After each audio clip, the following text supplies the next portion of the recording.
JSA issue 17, Geoff Johns and David Goyer writing with Steven Sadowski on the art. This is the second part of the Injustice Society. Justice be done. Their attack on everyone. Obviously, we're bouncing around out all the characters last issue. And here there's kind of a sort of, I won't say a recap per se, but more just sort of like, okay, here's where everyone is right now. And my only complaint about that, I actually think it's great that they've done this at the start of this issue because there was so many different threads going on last time. Is that I'm not a big fan of the TV sort of screens format they're doing it with, where I'm like, why couldn't this just be like 5 regular panels with proper art in them, as opposed to, Yeah, I think the point is supposed to be this is like surveillance footage almost. It is the effect it's supposed to have, but I agree, it's a little jarring. I think you can do that, but make it more subtle. But it's these little boxes, and they've got scan lines. There's no color in them. Yeah, and I don't think it helps that that's a page full of the Thinkers text boxes, which are a bit more obnoxious. Yeah, they're a bit more too blocky. The strong green background is it's a bit much in the eyes. I appreciate what it's doing in theory though. So here's something that I kind of loved. I loved that there's a reference in a second as Shiv and Stargirl are fighting. She's technically still the Star Spangled Kid. I do acknowledge that, but I'm still just going to call her Stargirl because it's quicker and easier. But there's a reference actually to Stars and Stripe, which I've not read, but because that was basically the premise of the season 1 of the TV show, I actually got a couple of weird little references here that I probably didn't the first time I read this, which I thought was really neat.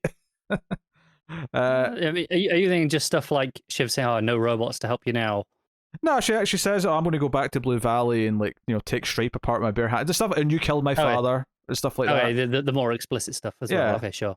Really, really specific references to their history, which I thought was really neat. So yeah, they're fighting there. Dr. Midnight's able to deal with Vertigo. But basically just was a lot of loud noise he plays a frequency. Yeah, pretty much. He establishes, okay, if he suffers from this, it's either hereditary or an injury. And they're like, okay, if it's hereditary, it's probably this, which means he's probably got ear implants to help him hear. And it's like, well, we can just, crank that up, override him. Yeah, which actually, and it does make a lot of sense. The reason why Vertigo's so effective at using his powers is because they don't affect him. Why don't they affect him? Why, why wouldn't you feel Vertigo? It's because your ear balance is off. It doesn't work. Yeah. And of course, Jay's still chasing Rival around, and his helmet gets sliced in half. Yeah. By like one punch. Yeah. And that scene ends in a really dastardly cliffhanger where it looks like Rival's got to Joan, and she's like, "Oh no!" And she's trying to trim her flowers or whatever she's doing. They're a bit of gardening. Yeah. Old lady gardening. You know, really is, isn't it? Just if I say an old lady's working on her garden, you immediately just get this visual of her, an old woman in a hat, with some clippers. The gardening gloves as well. Yes, the gloves. Yes. Actually, my favorite fight though might actually be Sand and Geomancer, because Sand starts taking him through the earth. Like he grabs him in the the sewer. That's what I'm trying to say. He grabs him in the sewer, and he just sort of uses his powers to take him through the ground, and then they come flying out the ground. It's a great 2-page layout. And I love that. I love how I love the issue where they introduced like Sand's powers properly and what he can do with them now about traveling through the earth. But I really dig it being used here in a fight like this, where it does disorientate him because no one's prepared to be dragged through Earth. Yeah, it's completely alien, even to someone with Earth powers. Perhaps more interesting in that, though, from a narrative point of view, is that Black Adam takes Wildcat almost out of atmosphere, like just on the cusp of it, where he can still breathe, but only just. If he goes any higher, you can't breathe. Stay here, you'll freeze in not that long. So he's like, hey, so I'm only doing this because, because as we know, Black Adam's like host had a tumor, and Johnny Sorrow agreed to deal with that and fix it. And he's like, so what are you going to offer me to help you? And that's kind of the cliffhanger we end up with them there. Which, and again, knowing that Black Adam becomes more of a feature in JSA, this type of interaction, it's like, oh, there's a little tease. Like, send the seeds for him being a very complex character. And it definitely sets up the idea that he's not as evil as these other characters, or at least not in the sense that he's here to just kill everyone. And like, he's open to talking. He's not necessarily loyal to Sorrow. Yeah. He's like, look, I pledge my servitude to Sorrow, and in exchange of him saving me. What are you going to offer me for letting you keep your life? It's all this power dynamic with him. Yeah, and then from there, Hot Girl's fighting Tigress. We have more of the Shiv and the Stargirl fight. This is where some of the references I mentioned earlier. Actually, where most of them are. Yeah. Hot Girl has a moment where she almost gets killed, where she actually remembers some of her past lives. There's like a weird flashback kind of like seizure she has. I like the visual of it because it's all kind of like, it's all kind of grayed out, and it's just behind her. It's all muted, and it's just it's on a clearly a separate plane in the art, like on a physical level, like the digital layering of it. You can feel it on a different layer, which is usually a bad thing, but in this instance here, it gives it this distance from reality that really makes it work. Yeah, but this kind of unlocks almost a lightning bolt style power coming from her, which knocks the Tigress back, and she doesn't really understand it. I'll tell you what this issue really does, though, is that it sets up Stargirl quite heavily, because in the fight with Shiv, she kind of masters some of her powers a bit better with the belt, and seems to like fire a blast at her, and then later on just shows up with Icicle and Blackbriar Thorn just kind of like knocked out. So she's dealt with them, and I'm like, hey, they just kind of made Stargirl one of the toughest members of the team. Like, yeah, and she got the Thinker offline. Yeah, so she's like the MVP of the issue.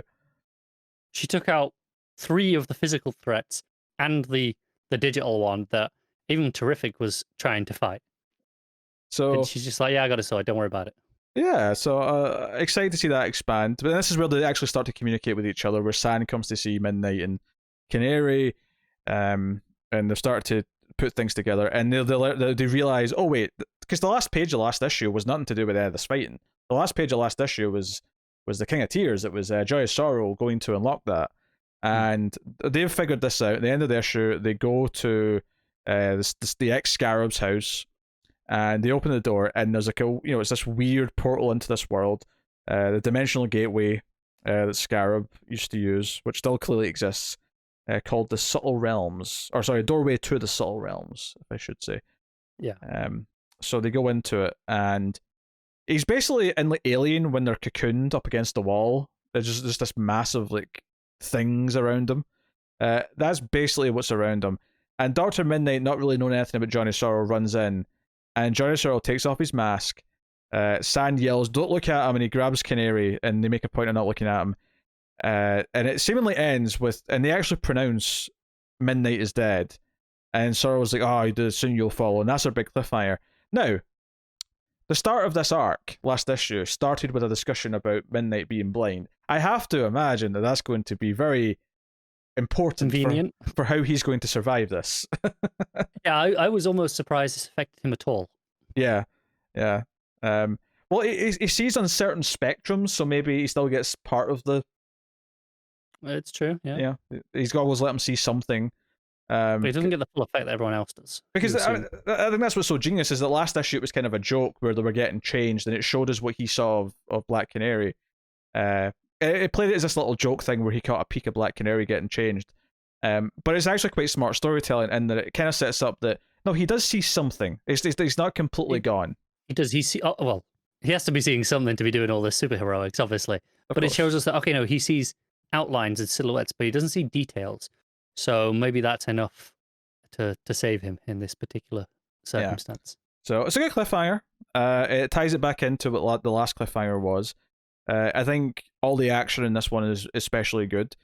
I think this issue benefits a little. I think this issue and last issue are like, there's things that are better in last issue compared to this one, but then there's things in this issue that I think are better than the last issue. And I think where this one kind of comes out on top a little bit, because some of the plots get to just be very quick and shorter because there's not much to them. Like, Wildcat and Black Adam is just a page. They don't have to evenly divvy their time up against the... It's like 4 different conflicts going on at the same time. So last issue, I feel like it was darting around them very evenly, and that was a lot to like process. Here it felt like a couple of them were smaller, so the ones that needed to get the more time got the more time, and I think it flowed better as an issue overall because of that. That said, though, same with the Jay and Rival stuff. That was only a couple of pages in this one. That was some of my favorite stuff of the last issue, though. So I mean, there is things there's take and give between them. I think what benefits in this issue is the action. There aren't any rushed elements in that. You actually feel it properly paced throughout. I think it's missing some of the meat though, because it is probably like 80, 89, 85% action. There's not a lot of real story progression. You have probably the moment with Black Adam and the moment with Sorrow at the end, and you could probably argue Stargirl as a character moment being some progression. I don't think we should discount good character progression as equally important. That's which is kind of why I included the Black Adam one as well. Really, so I think it's those three things, but a lot of it is just it's some action, and it's good, enjoyable action, but a lot of it doesn't have much to actually do in this issue. Yeah, but like I said, though, a lot of that stuff, especially in the last issue with Midnight, set up for this ending to work and where it might go next. A lot of the beats that have been there, and I think even just the stuff with Hawkgirl as well, because she had a moment too. There's a lot of things that feel like they might be very important in the coming issues. So I think as a chapter, as an ongoing arc, I think this is fantastic. As a single issue on its own, maybe it's entirely a slave to the context of where it is in the arc. But yeah, I think it's too much of, hey, look, this is coming up, and not enough actual meat to it in itself in this issue. But what's funny, even though we're obviously reviewing these issue by issue, so we should mention those things, I do think that given that you're always going to be reading this more or less, maybe not in a binge style, but you're definitely going to be reading it much quicker than it ever was originally. So in the context of reading an arc or reading a trade, I think there's absolutely nothing wrong with this issue. I think if you're reading just the reason, if you were reading this arc in one sitting, I don't think any of the problems that you have with this issue on its own, I don't think would even be there. Probably not, but it is a single issue ultimately at the end of the day, and that's kind of even if I'm reading it as a trade, I'm still reviewing it as a single issue.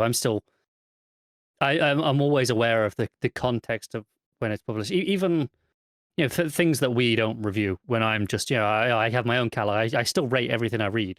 When I'm reading a trade of something that is collected, that is completely unrelated to this, I still review each individual issue as an issue. On their own merits as what it was published as originally. So I mean, I'm at least consistent in that way. Yeah, it's a funny one. It's somewhat like TV in that after the fact, it's almost always experienced differently to the original time. Yes, it's just the nature of the beast. But I do think in the context that most people read it now, I actually think the pacing of these two issues back to back is actually very good for a binge read. So take of that what you will. What are you rating JSA 17? I'm going to give it a 7.5. I am happy to give this another straight 8.